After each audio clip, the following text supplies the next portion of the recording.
जय हिंद दोस्त, स्वागत है आपका हमारे एक नए टॉपिक पर, एक नई वीडियो पर, जिस पर आज हम बात करेंगे आपसे भारत के भौतिक स्वरूप के बारे में। ठीक है, देखो भारत का जो भौतिक स्वरूप है, पहले हम इसकी इंपॉर्टेंस ही देखते हैं, मतलब कितना ही महत्वपूर्ण है। तो हमारे जैसे शायद कोई ऐसी परीक्षा नहीं होगी जिसमें जीके ना पूछा जाता हो, और जीके पूछा जाए और भारत से ना पूछा जाए, यह बिल्कुल इम्पॉसिबल है। ठीक है, तो आज हम जो बात करेंगे वो आपसे भारत के भौतिक भूगोल को पूर्णतः बताएंगे। आपको मैं वादा दिलाता हूं कि अगर आप वीडियो को पूरा देख लेते हो तो रियलिटी मानो मेरा कि आपको पूरा एक एक क्वेश्चन रट जाएगा और आप आने वाले एग्जाम में 2 से 3 नंबर अपना सही कर पाओगे।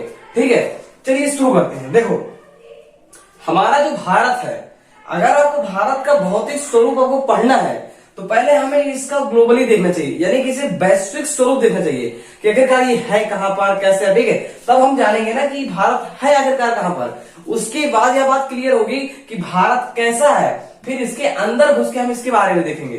ठीक है, यानी अगर आपको भारत के बारे में जानना है, ठीक है, तो उसके बाद में आपको एक वैश्विक संदर्भ में देखना पड़ेगा और एक देखना पड़ेगा भारतीय संदर्भ में। ठीक है, तो पहले हम आपसे बात करने वाले हैं इसके वैश्विक संदर्भ में कि यह आखिरकार कहां पर है और विश्व में इसका क्या स्थिति है। ठीक है, हम इसके बारे में जानने वाले हैं। तो देखो भारत की जो सबसे जो शुरुआती लाइन है, यानी जो ये वाला है, इसे आप देख रहे हो, ये वाला लाइन है जो भारत की सबसे आखिरी कहा जाता है। ठीक है, ये जो हमारा आपको देखने को मिलता है एवरी, आप कहीं भी देखोगे तो इसके जो है 8 डिग्री 4 मिनट आपको जानना चाहिए। ये क्या है? ये है हमारा उत्तरी अक्षांश। क्या है? उत्तरी अक्षांश। ठीक है, 8 डिग्री 4 मिनट। भारत का सबसे दक्षिणी छोर यहीं पर स्थित है, लेकिन भारत का जो सबसे उत्तरी छोर है वो आप देखने को पाओगे कि यह है 37 डिग्री 6 मिनट। ठीक है, आपको देखने को मिलेगा कि 37 डिग्री 6 मिनट।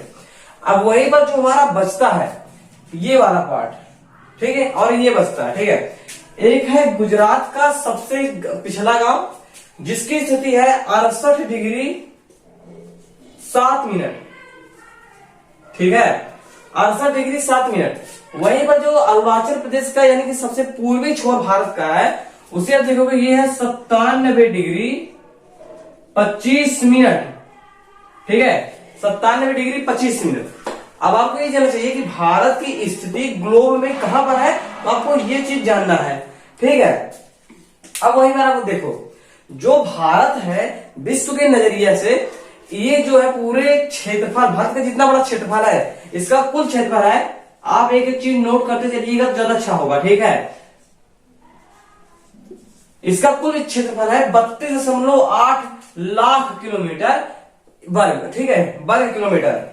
अब ये देखो, अब इसकी जितनी लंबाई चौड़ाई, मतलब जो भी है इसका एरिया, वह विश्व के समस्त स्थल भूमि का 2.4% भूमि अधिग्रहित करता है। ठीक है, अब वहीं पर आपको जानना चाहिए कि भारत विश्व में स्थिति जो इसकी है, एक प्रकार से जो इसकी क्षेत्र है, क्षेत्रफल के एरिया से, ठीक है, उसमें आप पाओगे कि यह 7वें नंबर पर है।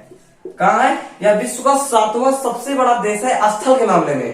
ठीक है, तो आपको ये क्वेश्चन उठना चाहिए कि जब भारत हमारा 7वें नंबर पर है तो इससे पहले भी जो 6 होंगे वो भी जरूरी होंगे। कोई कभी कभी आपको ये मिलान करने को दे देता है, आपको क्रम बैठाने को दे देता है, तो आप वही जगह फंस जाओगे। ठीक है, अगर आपको मालूम होना चाहिए। और होता क्या है कि कभी कभी ये देता है कि भैया 8वां जो प्रदेश है ना, 8वां जो देश है वह भी आपको बताते चलिए।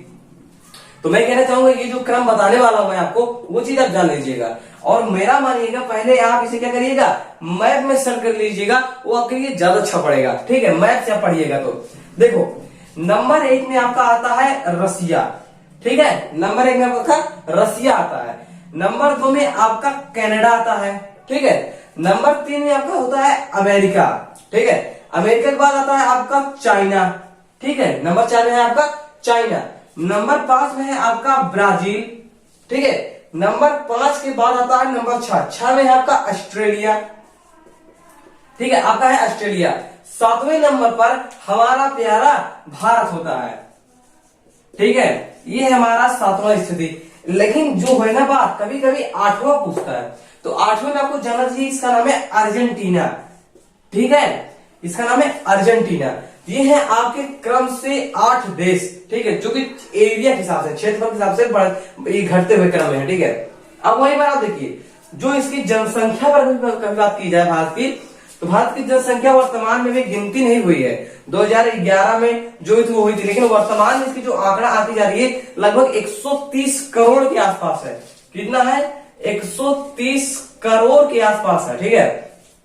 और ये विश्व का दूसरा सबसे बड़ा देश है जिसकी जनसंख्या इतनी है। सबसे नंबर 1 पर आपका चाइना है, ठीक है। आपको जानना चाहिए कि जो भारत की जनसंख्या है वो विश्व का 17% जनसंख्या अकेले कवर करके बैठा है। लगभग में है, कुछ और भी ज्यादा है, पॉइंट में है, ठीक है। आपको ये चीज आप जान लीजिए। अब देखिए, भारत की जो भौतिक स्थिति है इसमें एक चीज और ज्यादा जरूरी है, उनमें आपको जानना है। जैसे कि भारत की जो दूरी है, ठीक है, वो आपको जानना है कि कहां से कितनी दूरी पर है। या तो आप कह सकते हो कि इसके पड़ोसी देशों को आप जान लीजिए। पड़ोसी देशों में आपको अगर जानना है तो आप देख सकते हो, जो भारत का प्रथम पड़ोसी देश है नल्ला पाकिस्तान, ठीक है, ये है पाकिस्तान। इसकी बात करना ही खराब है, साला बड़ा जाहिल देश है। पाकिस्तान नंबर 1 पर आता है क्योंकि हमेशा ट्रेंड पर रहता है भारत के संदर्भ में, ठीक है। नंबर 2 पर आता है आपका अफगानिस्तान। अफगानिस्तान से भारत की सीमा केवल 106 किलोमीटर साझा करता है, ठीक है। नंबर 3 में आपका आता है क्या? अगर वर्तमान में तिब्बत होता ना तो वही होता, लेकिन तिब्बत की कब्जा कौन कर लिया है? चाइना। तो नंबर 3 हमारा चाइना जाता है।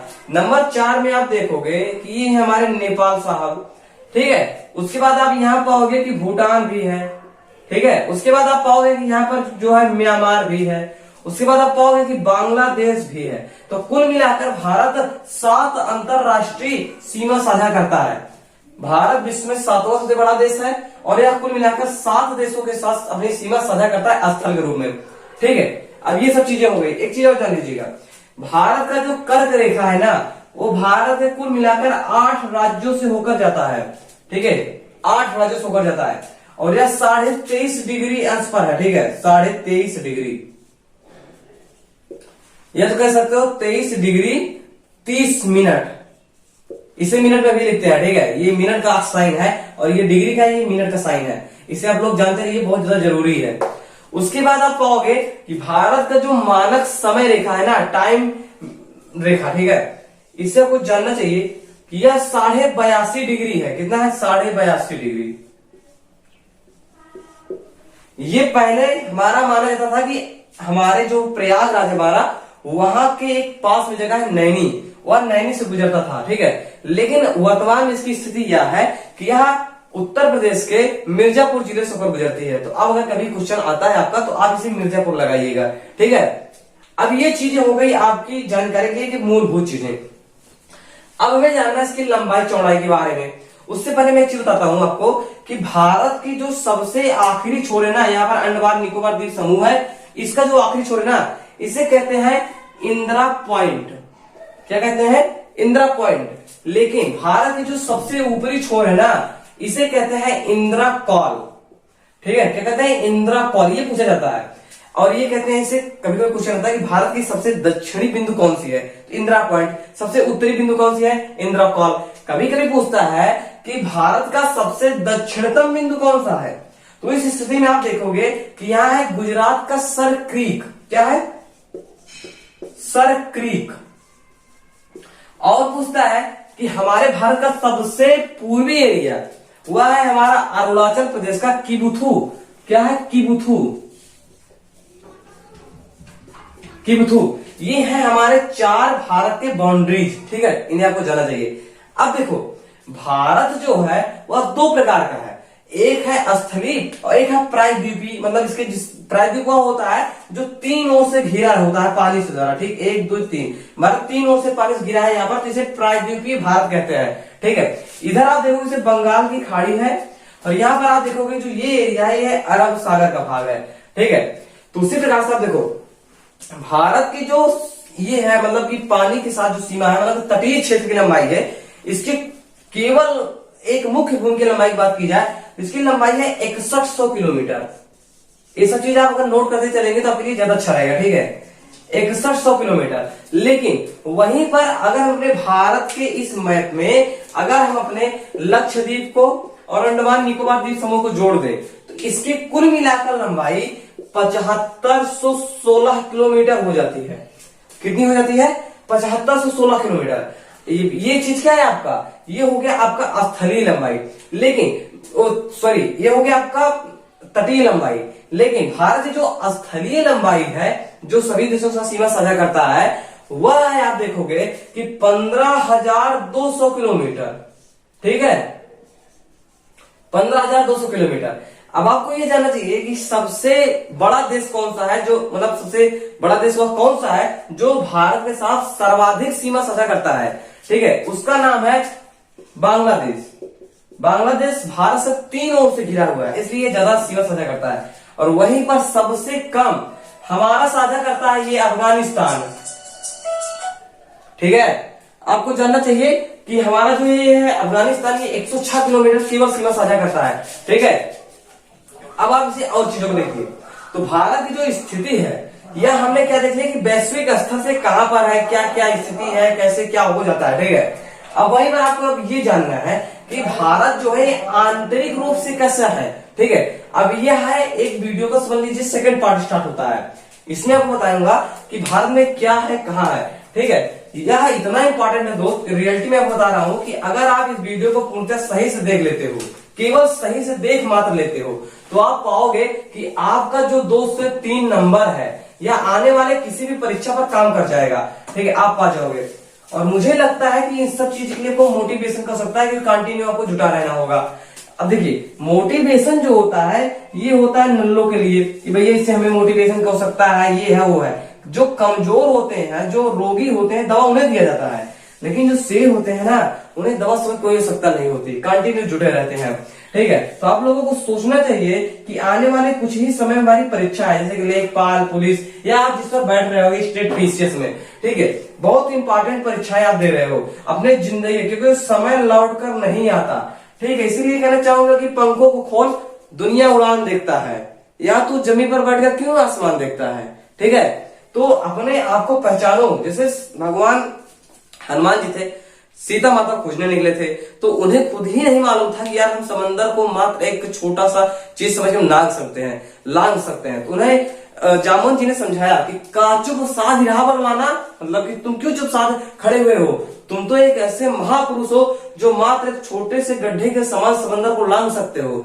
उस समय हमारे हनुमान जी को रियलिटी में ताकत का पता चला था, और आपको मालूम होगा कि मात्र एक छलांग में समंदर पार 400 योजन की दूरी को। ठीक है, आपको जानना चाहिए कि आपके अंदर भी पावर है, एवरीथिंग यू कैन डू।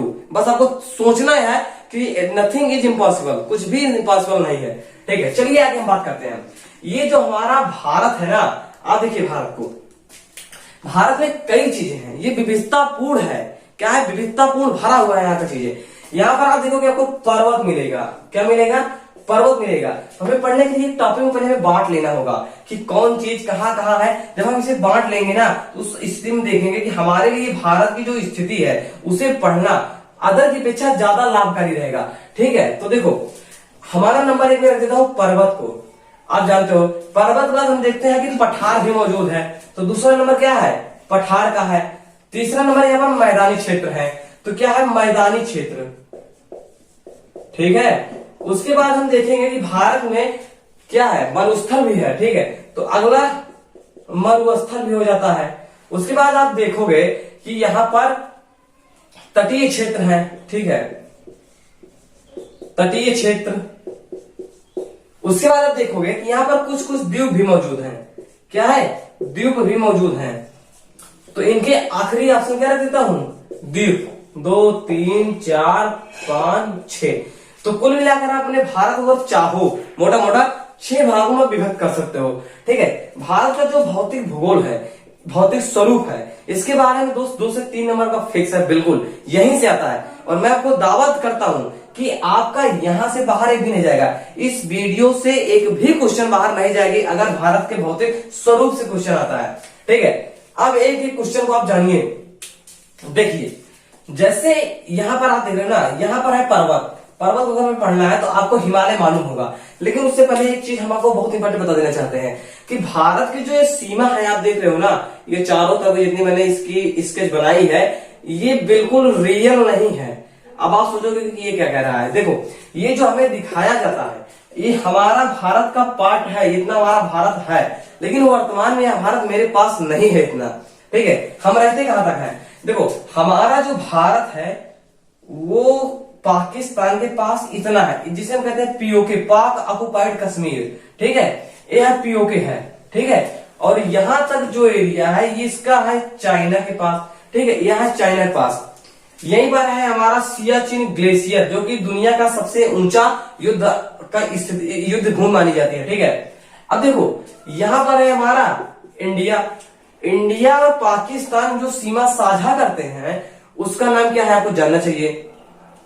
इसका नाम है, सॉरी अब एक चीज और आप लोग जान लीजिए, ये कुल मिलाकर 3-4 सीमाएं साझा करता है। पहले एक चीज जानिए, यहां पर वो साझा करता है पाकिस्तान से, यहां पर साझा करता है वो किससे, चाइना से, और यहां पर भी वो अरुणाचल प्रदेश के आसपास यह भी चाइना से साझा करता है, सभी को भी। इसका नाम है मैकमोहन रेखा। ठीक है, क्या है, मैकमोहन रेखा। अब देखिए उसके बाद आता है हमारा यहां पर जो भारत और पाकिस्तान के बीच में सीमा साझा है, ये रेखा, ये वाला देखिएगा आप, जो ये रेखा है इसका नाम है रेड क्लिफ। क्या है, रेड क्लिफ रेखा है। ठीक है, और देखो पाकिस्तान अफगानिस्तान दोनों के बीच में एक रेखा है जिसका नाम है डुरंड रेखा। क्या है, डुरंड रेखा। कभी कभी पूछता है कि डुरंड रेखा किनके बीच मौजूद है, तो कभी कभी लोग भारत और अफगानिस्तान के बीच लगा देते हैं, जो कि गलत हो जाता है। ठीक है, अब देखिए ये तो बहुत महत्वपूर्ण है, रेड क्लिफ और मैकमोहन। ठीक है, अब देखिए आपको जानना चाहिए ये दोनों पे क्या है। ठीक है, देखिए ये है येलो सी, आपको जो बताया था ना येलो सी, हर बार आप न्यूज में सुनते होंगे, तो येलो सी यही है। भारत और पाकिस्तान के बीच में जो भारत का पीओके है ना पार्ट, उसमें जो सीमा साझा होता है उसे पीओके कहते हैं, लेकिन येलोसी कहते हैं, सॉरी, और यहाँ पर येलेसी कहते हैं। चाइना और भारत के बीच में जो सीमा साझा होता है उसे येलेसी कहते हैं, लाइन ऑफ एक्चुअल कंट्रोल। ठीक है, तो ये कुछ सीमाएं हैं। और आप देखिए भारत जो सीमा है, एक चीज क्वेश्चन हमेशा पूछते हैं कि भारत के नक्शे पर हमेशा हम श्रीलंका को क्यों दिखाते हैं। ठीक है, श्रीलंका को क्यों दिखाते हैं, यह क्वेश्चन आईएएस के इंटरव्यू में भी पूछा गया है। तो आपको जानना चाहिए कि किसी भी देश की सीमा, जो कि समुद्री सीमा होती है, वो 200 नॉटिकल मील तक की होती है। कितनी होती है, 200 नॉटिकल मील। नॉटिकल मील एक ऐसी दूरी होती है जिसे हम समंदर की दूरी मापने में प्रयोग करते हैं। ठीक है, 200 नॉटिकल मील होती है। तो वहीं पर अगर हम देखें कि भारत का जो यहाँ पर एरिया है समंदर का, वो अगर 200 नॉटिकल मील नापा जाता है या मापा जाता है, तो वहां पर आप देखोगे श्रीलंका पूरा अंदर आ जाता है। ठीक है, तो इसकी एक अलग नियम है। इसकी एक तो ये हो गया कि हमारा क्षेत्र, जैसे सपोज करो ये हमारी समुद्री क्षेत्र 200 नॉटिकल मील यहाँ पर कंप्लीट होता है, तो यह भी हमारा एरिया ही तो है, यहाँ पर हमारा समुद्री एरिया है। ठीक है, इस प्रकार से मांगे, इसी प्रकार से यह दिखाया जाता है। इस पर भारत और श्रीलंका के बीच में, दोनों के बीच में कुछ एक कॉम्बिनेशन बना हुआ है। जैसे कि भारत कुछ दूर तक खुद निकालता है तेल, उसके बाद श्रीलंका भी कुछ अपना निकाल लेता है। ठीक है, लेकिन उसके बाद जैसे भारत का कुछ एरिया यहाँ पर और अधिक होता है, तो दोनों मिल बांट के अपना ले लेते हैं। खैर भारत का अपने पड़ोसियों के साथ रिश्ता बहुत अच्छा है, मधुर है, इसमें कोई दिक्कत नहीं होती है। ठीक है, तो अब देखो जो भारत की समुद्री सीमा है वह किन किन देशों के साथ सीमा साझा करता है, तो यह चीज पूछता बहुत कम है कि आपको जानना चाहिए। एक ये जानना चाहिए कि यहां पर है हमारा मालदीव। क्या है, मालदीव, उसके साथ है श्रीलंका है। ठीक है, यही तो खास देश है हमारे, जो कि सीमा यही समुद्री सीमा लगता है। उसके बाद यहाँ पर अगर आप बहुत ज्यादा आओगे तो यहाँ पर थोड़ा अरब सागर के बाद जो है ना मरुस्थल वाला देश है, जहां पर हम देखते हैं कि सऊदी अरब, कतर, ओमान रहते हैं। ठीक है, ये सब वाले क्षेत्र पूरा आती रहती हैं, जिसे हम अरब प्रायद्वीप कहते हैं। ठीक है, अब देखिए जो भारत की स्थिति है उसमें से पहला नंबर जो खास कर है पर्वत से ही आपको कभी कभी 2-2 क्वेश्चन देखने को मिल जाते हैं। इसमें रियलिटी बताओ क्या करता है, ये पर्वत बारे में नहीं पूछता है, ये पूछता है उनके भाग के बारे में, उन्हें विभाजित किस प्रकार से किया गया है। ठीक है, तो आज आप अगर इसे ध्यान से देख लेते हो तो यह बिल्कुल आज से खत्म है आपके लिए। ठीक है, आप वैसा याद रखोगे।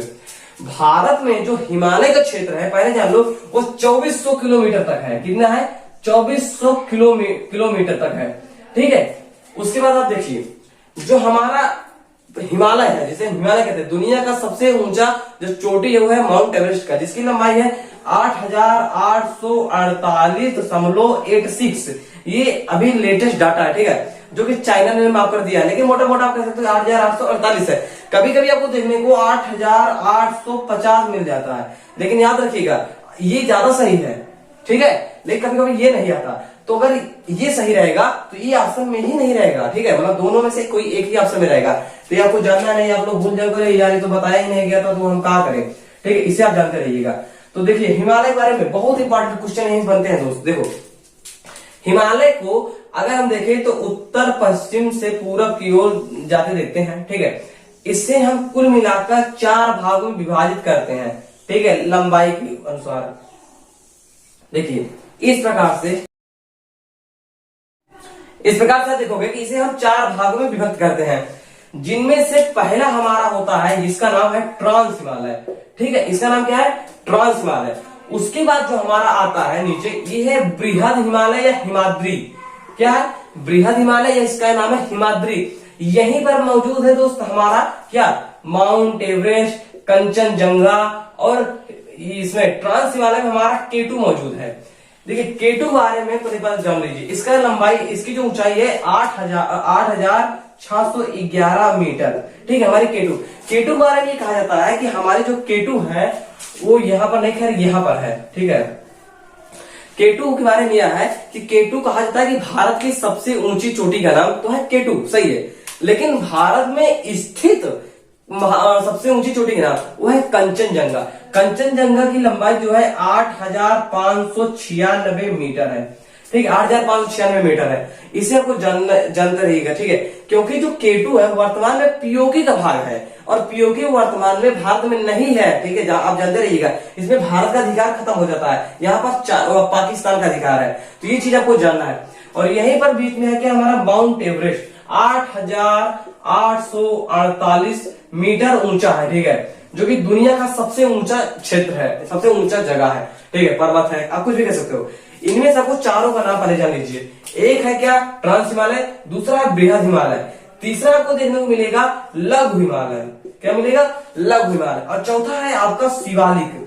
शिवालिक भी बहुत इंपॉर्टेंट है। शिवालिक से 1-2 क्वेश्चन आते हैं, जैसे कि दून आपको जानना चाहिए कि जब 2 पर्वत की घाटियों के बीच जो जगह बसी होती है उसे दून कहते हैं, जैसे देहरादून। तो यही पूछता है खास करके कि देहरादून किस जगह पर स्थित है, किस पहाड़ियों पर स्थित है। तो ये आपको जानना है कि यह हमारा स्थित है शिवालिक पहाड़ियों पर। शिवालिक पहाड़ियां बहुत इंपॉर्टेंट है क्योंकि यहाँ पर कई प्रकार के औषधियां ज्यादा अधिक मात्रा में पाई जाती है, ठीक है। हमारा पूरा देहरादून उत्तराखंड का मैक्सिमम भाग यहीं पर बसा हुआ है, ठीक है। अब देखिए ये 4 हो गए आपका का लंबाई के अनुसार, आप कह सकते हो कि उत्तर पश्चिम से पूरब की ओर बढ़ते क्रम में हमें अपने पर्वतों हिमालय को बराबर भागों में बांट लिया है, ठीक है। अब आपको जानना है कि इसे हम कुछ इस प्रकार से भी परिवर्तित किए हैं, यानी कि चौड़ाई के हिसाब से काटे हैं। कैसे, देखो उत्तर से दक्षिण को कैसे विभाजित किए हैं। आप देखोगे कि जो यहाँ से सिंधु नदी जाती है, यहाँ से निकलकर वो ऐसे जाने, जब वो जाती है सिंधु नदी, तो सिंधु नदी जो रेखा यहाँ से बनाती कुछ ऐसे चली जाती है, ठीक है। तो वहां आप पाओगे कि यहाँ से लेकर और जो आपका, तो आप यहाँ पाओगे कि यहाँ जो नदी निकलती है हमारी सतलज नदी, क्या है, सतलज नदी। तो इसकी जो एरिया है यहाँ से, मतलब सिंधु के बहाव वाले स्थान से सतलज तक का, इसे हम कहते हैं कश्मीर या पंजाब हिमालय। क्या कहते हैं, कश्मीर या पंजाब हिमालय, ठीक है, इसी नाम जानते हैं। उसके बाद जो सतलुज नदी है हमारा, सतलुज नदी के बाद हमारा एक नाम आता है, यहाँ पर आप देखोगे काली नदी। क्या नाम आता है, काली नदी। काली नदी से सतलुज नदी के बीच को हम कुमायूं हिमालय के नाम जानते हैं, कुमायूं हिमालय के नाम से जानते हैं। उसके बाद में एक नदी है, काली नदी के बाद है यहाँ पर तिस्ता नदी है। तिस्ता नदी भारत और बांग्लादेश दोनों के बीच में थोड़ी थोड़ी मतभेद स्थिति है, ठीक है। ये जो हमारे दीदी जी हैं उनका नाम है ममता बनर्जी जी, वो चाहते हैं कि हम इसे दे ही ना, लेकिन हमारे जो पड़ोसी देश है बांग्लादेश का भी अच्छा है, ठीक है, क्योंकि यह पहला देश है जो किसी दूसरे देश में जाकर अपना परेड किया है, और भारत के लिए गर्व की बात है। या भारत में आकर अपना सेना टुकड़ी आई थी जो कि परेड में शामिल हुई थी अगले साल, ठीक है, आपको जानना चाहिए। अब ये देखिए जो काली नदी और तिस्ता नदी के बीच को हम नेपाल हिमालय के नाम जानते हैं, ठीक है, नेपाल हिमालय के नाम से जानते हैं। उसके बाद में तिस्ता नदी के बाद यहाँ पर सामने आता है दिहांग नदी। दिहांग नदी ब्रह्मपुत्र नदी का दूसरा नाम है। हम अरुणाचल प्रदेश में खासकर इसे हम दिहांग नदी से जानते हैं ब्रह्मपुत्र को, ठीक है। ब्रह्मपुत्र के कई नाम है, ठीक है। जैसे कि अगर आप तिब्बत में रहते हो तो वहां सांगपो के नाम जाना जाता है, ठीक है। भारत में ब्रह्मपुत्र हो जाता है। बांग्लादेश में आप आओगे आपको देखने को मिल जाएगा इसका नाम जमुना हो जाता है। भारत में जो बहती है वो यमुना है, यहाँ पर बहती है जो जमुना है, ठीक है, कहा जाता है। इस प्रकार से कई कई नदियों का नाम चेंज होता है। अगर आपको नदियां जानना है तो डिस्क्रिप्शन में आपको लिंक मिल जाएगा, वहां पर जाकर आप नदियों को देख सकते हैं। नदियां बहुत इंपॉर्टेंट टॉपिक है, अगर आप उसे क्लियर कर लेते हो तो आपका 2 नंबर वहां भी फिक्स हो जाता है, ठीक है। इस प्रकार से आप मैक्सिमम नंबर गेन कर पाएंगे। तो देखो यार, अभी जो हिमालय है ना, हिमालय को नेपाल में हम सागर माथा के नाम जानते हैं। किसके नाम से? सागर माथा के नाम से इसे जानते हैं। ये बहुत क्वेश्चन पूछा जाता है बहुत बार कि आखिरकार नेपाल में इसे हिमालय को हम किस नाम से जानते हैं? उसे है सागर माथा के नाम जानते हैं, ठीक है। अब देखिए, जो है वहां तीस्ता नदी से दिहांग नदी, दिहांग के बीच में का जो एरिया, इसे हम असम हिमालय कहते हैं। क्या कहते हैं? असम हिमालय के नाम से जानते हैं। इस प्रकार से आप देखोगे कि आपका जो पर्वत का एरिया है वह हिमालय है, एक ही पर्वत भारत में, ठीक है। और इसके बाद में इसकी जो एरिया है वो काफी चीजों में बढ़ गई है, ठीक है। लेकिन अब आपको हर चीजें बता दी गई हैं, लेकिन अभी कुछ और पर्वत है भारत में, देखो, जैसे जो कि प्रायद्वीपीय पर्वत कहलाते हैं, ठीक है। ये भी बहुत ज्यादा जरूरी है। जैसा कि यहाँ पर आप देखोगे अराल पर्वत मौजूद है, यहाँ पर विंध्य श्रेणी पर्वत मौजूद है, ठीक है। कुछ पर्वत यहाँ पर मौजूद है, गारो खासी जयंती है जो कि मेघालय में स्थित है। उसके बाद में यहाँ पर आप देखोगे, यहाँ पर जो है पश्चिमी घाटी पहाड़ियां और यहाँ पर पूर्वी घाटी पहाड़ियां, ठीक है। फिर ये दोनों आकर यहाँ पर मिल जाती हैं। ये जो मिलती है इसे कहते हैं नीलगिरी की पहाड़ी। क्या कहते हैं? नीलगिरी की पहाड़ी है, ठीक है। यह नीलगिरी की पहाड़ी बहुत इंपॉर्टेंट है। लेकिन दक्षिण भारत की सबसे ऊंची पहाड़ी है नीलगिरी पहाड़ी, दूसरी सबसे ऊंची पहाड़ी है। अब आपको जानना चाहिए कि पहली सबसे ऊंची चोटी कौन सी है? सबसे ऊंची, देखिए बड़ी चीज और जान लीजिएगा, दक्षिण भारत की जो सबसे ऊंची पहाड़ी है उसका नाम है अन्नामलाई। क्या है? अन्नामलाई। और इसकी जो सबसे ऊंची चोटी, ये पर्वत है लेकिन इसकी जो सबसे ऊंची चोटी है उसका नाम है अन्नाईमुड़ी। क्या है? अन्नाईमुड़ी, लिख देता हूं, अन्नाईमुड़ी, ठीक। ये इसकी सबसे ऊंची चोटी है। लेकिन इसकी जो दूसरी सबसे ऊंची चोटी है उसमें वो है नीलगिरी में है और इसका नाम है डोट्टा बेटा। क्या है? डोट्टा बेटा, डोट्टा बेटा। ये दूसरा सबसे ऊंचा चोटी है, ठीक है, दक्षिण भारत की। यही 2 इंपॉर्टेंट है, यही पूछा जाता है मैक्सिमम। कभी कभी ये पूछते हैं कि दक्षिण भारत की मैक्सिमम, वो पश्चिमी घाटी की मैक्सिमम नदियां जो होती हैं पश्चिमी हमारे घाट की, वो पूर्वी घाट में क्यों जाकर मिल जाती हैं, ठीक है। इसका क्वेश्चन ये है कि पूर्वी घाट की अपेक्षा हमारा जो दक्षिणी पूर्वी घाटी में जो हमारा पश्चिमी घाट का क्षेत्र है यह ज्यादा ऊंचा है, इसके पर्वत ज्यादा ऊंचे हैं। इसीलिए बरसात में देखते हो कि मैक्सिमम जितनी नदियां निकलती हैं यहाँ दक्षिण भारत से, वह जो पश्चिमी नदी खासा निकलती हैं वो जाकर के बंगाल की खाड़ी में गिरती चली जाती हैं, ठीक है। अब देखिए, भारत का जो ये एरिया है इसे जो हम देख रहे हैं यह भी कई भागों में बांटा गया है। क्या? कई भागों में बांटा गया है। उसके लिए थोड़ा हम इसे साफ कर लेते हैं। देखो, जो भारत के दक्षिण पार्ट है ना, यह भी कभी कभी दे देता है कि इसे हम जिस नाम से जानते हैं अलग अलग नामों से, उसमें भी हमें क्वेश्चन पूछता है और फंसा के चला जाता है। हम लोग सोचते हैं कि यार इसे तो पढ़े ही नहीं थे, तो फिर कैसे हो गया भैया? देखिए, बहुत ज्यादा जरूरी, कभी कभी ये पूछ लेता है। भारत और श्रीलंका के बीच जो आप बिंदी देखते हो ना, द्वीपों की जो एक आप देखोगे सेतु बना रहता है ना, उसे एडम ब्रिज के नाम जानते हैं। उसका नाम है एडम ब्रिज, लिख देता हूं, एडम ब्रिज, ठीक है, एडम ब्रिज। ये कभी कभी पूछा जाता है, ठीक है। अब आप देखो, जो भारत का पश्चिमी आप देख पा रहे होगे तट है ना, इसे 3 भागों में बांटते हैं। नंबर एक में जो हमारा गुजरात है, गुजरात से जो गोवा तक का क्षेत्र है, ठीक है, गुजरात से जो गोवा है ना, गुजरात से गोवा, इस एरिया को हम कहते हैं, ये एरिया हमारा है कोंकण। क्या है? कोंकण तट, कोंकण तट, ठीक है। उसके बाद में जो हमारा एरिया आता है गोवा से कर्नाटक का एक एरिया है मंगलुरु। कर्नाटक की राजधानी है बेंगलुरु, लेकिन बेंगलुरु नहीं कह रहा हूं, मंगलुरु। तो मंगलुरु यहीं पर स्थित है, ठीक है। इसके बीच में जो एरिया है हमारा, यानी कि गोवा से मंगलुरु के बीच में, इसे हम कहते हैं केनरा। क्या कहते हैं? केनरा तट, ठीक है। उसके बाद में हमारा मंगलुरु से कन्याकुमारी तक का जो एरिया है, इसे हम तो क्या कहते हैं? इसे हम आपको कमेंट में कहते हैं कि आप लोग बताइए पहले, बहुत इंपॉर्टेंट है, बहुत मोस्ट इंपॉर्टेंट है, ठीक है, मोस्ट। इसे आप कमेंट में बताइएगा, ठीक है। उसके बाद हम बता रहे हैं आपको। अब उसके बाद देखिए, भारत जो और है इसमें से भारत की जो लास्ट नदी है यहीं पर कहीं जाकर निकलती है और शुरुआती नदी कहीं यहाँ पर जाती है, यहाँ पर, ठीक है। तो भारत का जो ये एरिया है इसे भी हम किसी न किसी नाम जानते होंगे, ठीक है, बिल्कुल जरूरी है। उसके ये है कृष्णा नदी, आप लोग जानते रहिए कृष्णा नदी का मुहाना है, ठीक है, कृष्णा। तो देखो ये जो तट है आप लोग कमेंट्स में नहीं बता पाए होंगे मुझे लगता है। देखो यार इसमें क्या है, इसका हम लिख देते हैं मोस्ट इंपॉर्टेंट लिखा था, तो आपको एक मैंने ट्रिक भी दिया था, अगर आप चाहते तो आपको इसी नाम से याद आ जाता। इसका नाम है मालाबार तट। क्या है? मालाबार तट। लेकिन फिर भी आप लोग नहीं बता पाए, कुछ लोग बता दिए होंगे क्योंकि यार ऑनलाइन नहीं है, वीडियो रिकॉर्डेड हो रहा है, इसलिए आप लोग बता भी दिए होंगे, मुझे मालूम नहीं है, ठीक है। अब आप देखिए ये जो तट है आपका देख रहे होंगे, ये है हमारा कन्याकुमारी से कृष्णा नदी के मुहाने तक, कृष्णा नदी से फिर गोदावरी, गोदावरी से फिर लास्ट नदी जाता है।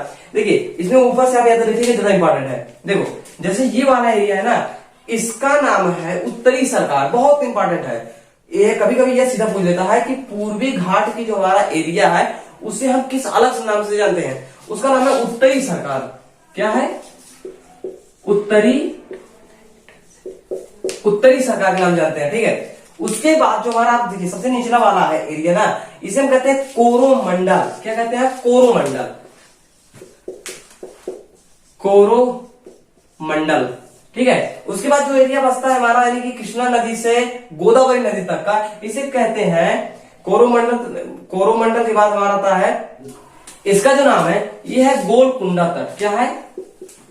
गोलकुंडा तट, इसका नाम है क्या? गोलकुंडा तट। ये भी कभी कभी जो है तीनों इंपॉर्टेंट है, ये तीन भागों से बांटा गया है, ठीक है। अब इस प्रकार से आप देख रहे होंगे कि आपका जो पर्वत एरिया है वो काफी हो चुका है। देखो एक चीज और जान लो, जो हमारा यहाँ का पर्वत है, ठीक है, अराल पर्वत, ये विश्व का सबसे पुराना है। क्या है? विश्व का सबसे पुराना पर्वत श्रेणी यही है, अराल पर्वत। अराल पर्वत का जो सबसे ऊपरी पॉइंट है इसका नाम है गुरु शिखर। क्या नाम है? गुरु शिखर। 1711 किलोमीटर के आसपास कुछ इसका, ठीक है, 1700 कुछ है, मुझे क्लियर भी नहीं है।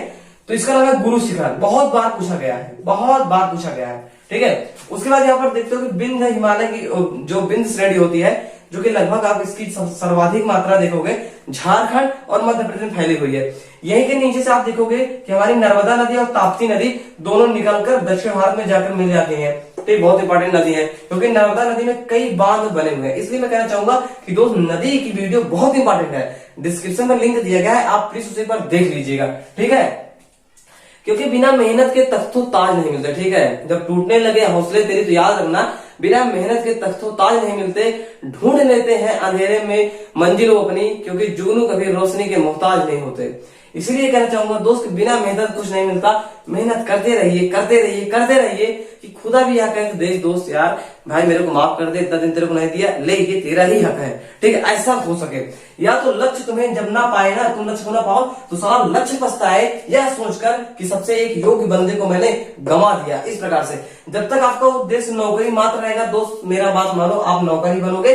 इसलिए अपने बच्चों को आप हमेशा ये कहिएगा कि नौकरी हमारा इंपॉर्टेंट नहीं है, आपको ज्ञान हासिल करना है और किसी न किसी चीज का मालिक बनना है, ठीक है, आपको मालिक बनना है।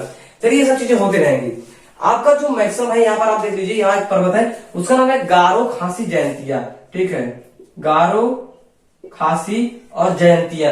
गारो खासी जयंतिया इसलिए फेमस है क्योंकि गारो पर्वत पर गारो नाम की जनजाति रहती है, खासी पर भी खासी नाम की जनजाति और जयंतिया में जयंतिया नाम की।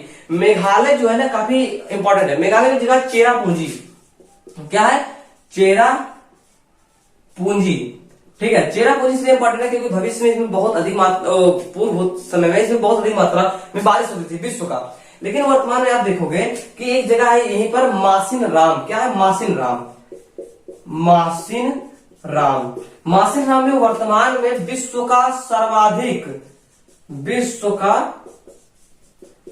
सर्वाधिक वर्षा वाला स्थान है मासिन राम। ये क्वेश्चन भी कई बार पूछा जा चुका है कि मासिन दुनिया मतलब कहां सर्वाधिक बारिश होती है, वो है मासिन राम।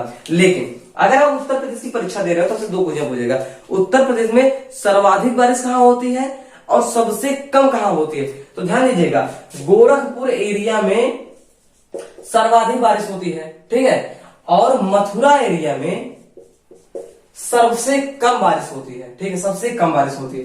ये चीज आपको जानना चाहिए। भारत में सर्वाधिक बारिश कहाँ होती है? पूरे भारत में होती है मार्कंडा में सर्वाधिक। सबसे कम होता है कहाँ? थार के मरुस्थल में। यहाँ पर थार मरुस्थल है जो कि राजस्थान इसके मैक्सिमम पार्ट है उपस्थित है, इसलिए यहाँ पर बारिश थोड़ा कम, बहुत कम होती है, बहुत कम होता है। आप इस चीज जानते रहिएगा, ठीक है। अब हमारा सोच रहे हैं कि आपका जो है पर्वत लेवल वो खत्म हो गया होगा। अब अगला नाम आता है पठार का। अब देखिए पठार आपको जानना चाहिए कि भारत में कई पठार है। क्या है? कई पठार है। तो उन पठारों में से कौन सा इंपॉर्टेंट है आपके लिए और कौन सा नहीं है, पहले आपको यह भी जानना है। क्योंकि अगर आपके दिमाग में काफी चीजें से भर जाएंगी जो इंपॉर्टेंट ही नहीं है, उनका मतलब क्या है? कुछ नहीं है। तो पठार में केवल एक है जो कि बहुत इंपॉर्टेंट है, उसका नाम आप यहाँ पर पाओगे देखने को, जो कि यहाँ पर स्थित है। वो थोड़ा सा मैं मिटा देता हूँ, इसे थोड़ा बहुत है, ठीक है। यहाँ पर आप देखोगे कि जो है हमारा झारखंड का एरिया कुछ, ठीक है, यहीं पर है आपका स्थित नागपुर का पठार। क्या है? नागपुर का, छोटा नागपुर का पठार। और यहाँ पर महाराष्ट्र में आप देखोगे एक पठार अलग है, ठीक है। इस प्रकार से जो हम आप देखेंगे दोनों मिला के, इसे कहते हैं दक्कन का पठार। क्या कहते हैं? दक्कन का पठार। जो हमारा यहां से जो प्रायद्वीपीय भारत स्टार्ट होता है ना दोस्त, रियलिटी क्या है? यह पूरा पठार है। क्या है? पूरा पठार भरा है, ठीक है। तो यहाँ पर थोड़ा उपजाऊ गुण कम होते हैं, इसलिए मैदानी क्षेत्र जो है ना हमारा कुल मिलाकर यहाँ कुछ है मैदानी क्षेत्र, ठीक है, इसे मैदानी क्षेत्र कहते हैं। यहीं पर सर्वाधिक हमारी क्या होती है? उपज होती है विश्व में, भारत में सर्वाधिक, ठीक है। तो आपको जानना चाहिए कि 2-3 जगह हमारे पठार है। एक छोटा नागपुर का पठार जो कि झारखंड में स्थित है, यहाँ सर्वाधिक हमें भूमिगत बहुत अच्छे से चीज मिलते हैं, जैसे कि लोहा मिलता है, कोयला मिलता है, बहुत अच्छी चीजें हमें मिलती है, ठीक है। ये बहुत इंपॉर्टेंट है हमारे अर्थव्यवस्था के लिए, ठीक है। दूसरा नंबर पर ये दक्कन पठार है। इसी प्रकार से कहीं ना कहीं छोटे कई अधिक मात्रा में पठार मौजूद है, ठीक है। ये आपका दूसरा टॉपिक हो गया पठार। मैदानी क्षेत्र भी डायरेक्टली हो ही गया, क्योंकि ये है मैदानी क्षेत्र इसलिए यहाँ पे ज्यादा है क्योंकि यहीं से मैक्सिमम नदियां आती है, गंगा जमुना, ठीक है। मैदानी क्षेत्र तब सर्वाधिक उपजाऊ हो जाता है। यहाँ से एक क्वेश्चन हमेशा आता है, जब कोई जमीन होती है वो उपजाऊ इसलिए होती है क्योंकि वहां पर नई नई मिट्टियां आती रहती हैं। जब नदियां बहा कर अपने साथ लेकर आती हैं निक्षेप के द्वारा, यहाँ पर छोड़ती चलती हैं, तो उन्हें कहते हैं जलोढ़ मिट्टी। क्या कहते हैं? यहाँ सर्वाधिक मात्रा में जलोढ़ मिट्टी पाई जाती है। जलोढ़ मिट्टी 2 भागों में विभाजित की जाती है, 2 प्रकार की होती है। एक होती है बांगर। क्या होती है? बांगर। दूसरा क्या होता है? खादर।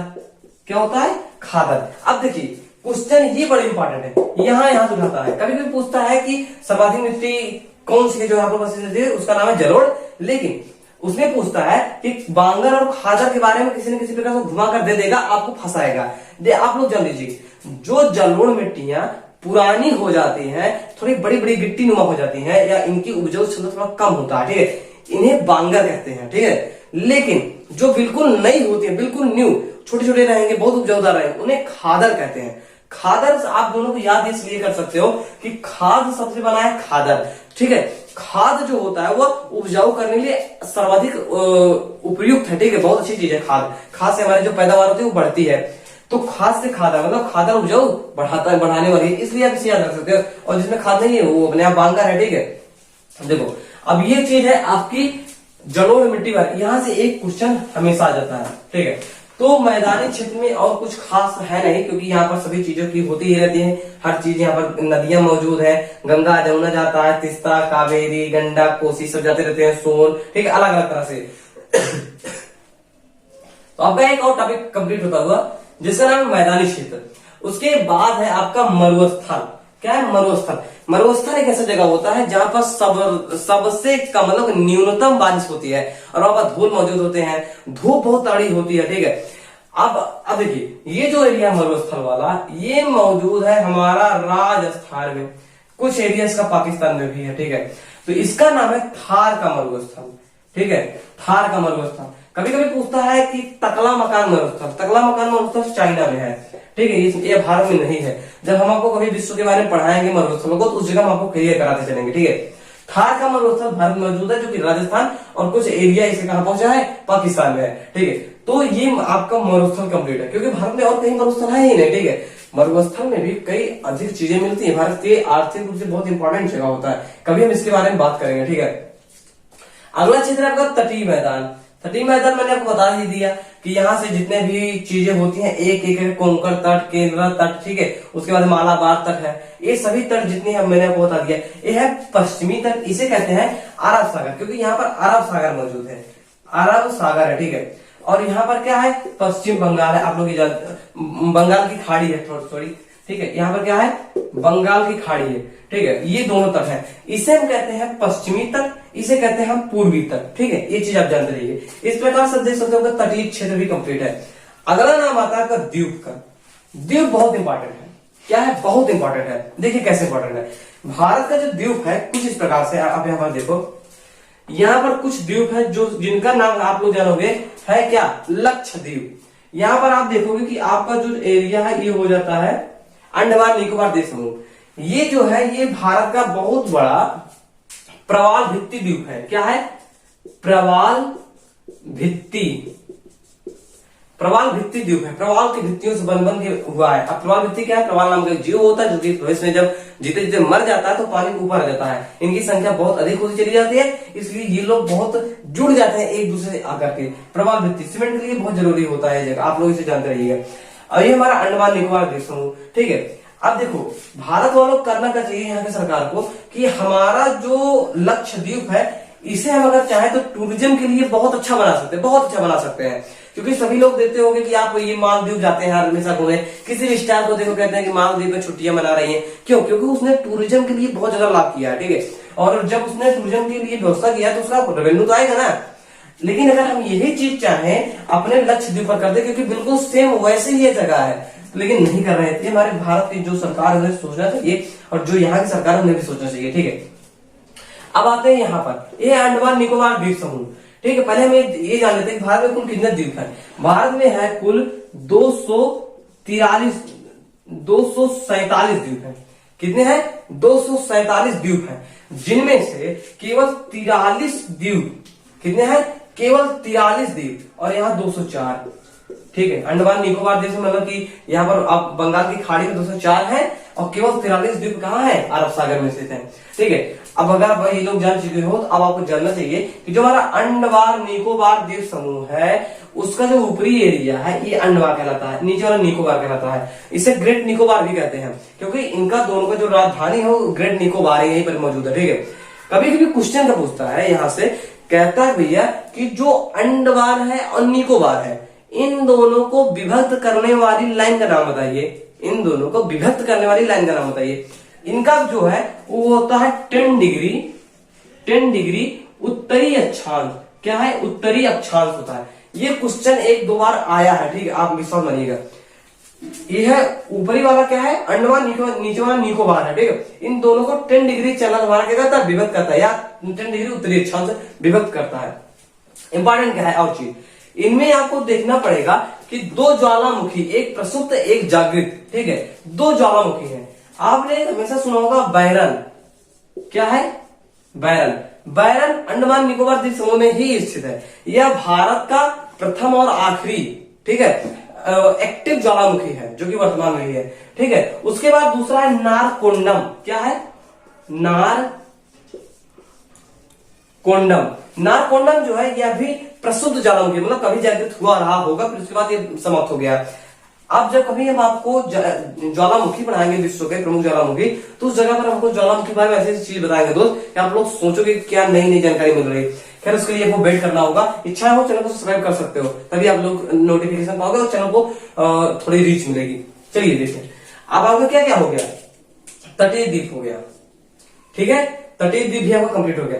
तो मेरे अंदाज से लगभग आपका जो भारत का संपूर्ण एरिया है वह कवर हो गया। अब आपको कहीं ऐसा कुछ नहीं होगा जो कि यह बात का दिक्कत करता होगा कि यार कोई और चीज आपको जानना चाहिए।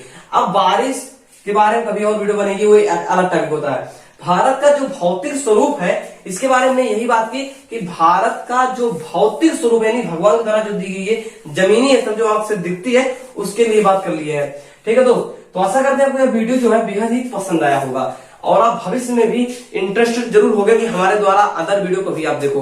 अगर आप ऐसा चाहते हो तो चैनल का सब्सक्राइब बटन जो है बिल्कुल फ्री हो और आपके लिए ही बना है, ठीक, उसे आप लाल से आप सफेद कर दीजिए। उसके बाद आपके सामने आएगा एक बेल आइकन, ठीक, क्या आएगा, बेल आइकन आएगा, उसे आप जरूर दबा दीजिएगा। उससे होगा क्या कि मेरी नोटिफिकेशन आप तक हमेशा पहुंचती रहेगी। ठीक है, अगर आपको पसंद आया है तो आप एक लाइक करना मत भूलिएगा, वीडियो बहुत जरूरी है लाइक करना। और शेयर अगर आपको लगता है करना जरूरी है, कोई देख सकता है तो अच्छा रहेगा, तो आप इसे शेयर कर दीजिए। मिलते हैं किसी नए वीडियो पर, तब तक के लिए जय हिंद, वंदे मातरम।